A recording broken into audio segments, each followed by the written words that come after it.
Kasaragod MDMA കേസിലെ പ്രതികൾക്ക് ലഹരി ഇടപാടിൽ നൈജീരിയൻ ബന്ധം. പ്രതി സൈനുൽ ആബിദ് ബംഗളൂരുവിലെ നൈജീരിയൻ സംഘത്തിൽ നിന്ന് MDMA വാങ്ങിയെന്നാണ് കണ്ടെത്തൽ. പ്രതികളുടെ ഫോൺ വിവരങ്ങൾ ഉൾപ്പെടെ ശേഖരിച്ച് വിശദമായ അന്വേഷണം നടത്തണമെന്ന് പ്രതിപക്ഷം ആവശ്യം.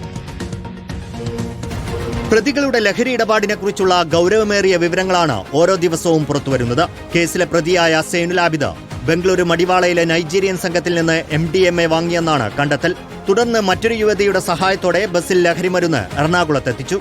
ശേഷം വിവിധ ജില്ലകളിൽ വിതരണത്തിനായി കൊണ്ടുപോവുകയായിരുന്നു. റിമാൻഡ് ചെയ്യുന്നതിന് മുമ്പ് പ്രതികളെ ചോദ്യം ചെയ്തപ്പോഴാണ് ഈ വിവരങ്ങൾ പോലീസിന് ലഭിച്ചത്.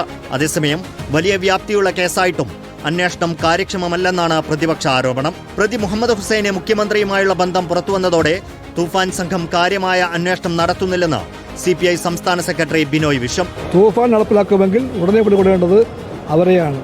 സതീശന്റെ ബന്ധുക്കളായ കൂട്ടുകാരായ അദ്ദേഹത്തിന്റെ കൂടെ ഇഫ്താറിൽ പങ്കെടുക്കുന്ന കുറ്റബന്ധുക്കളായ സുഹൃത്തുക്കളെ പിടികൂടണം.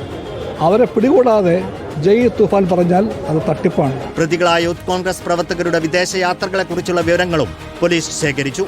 റിപ്പോർട്ടർ കാസർഗോഡ്.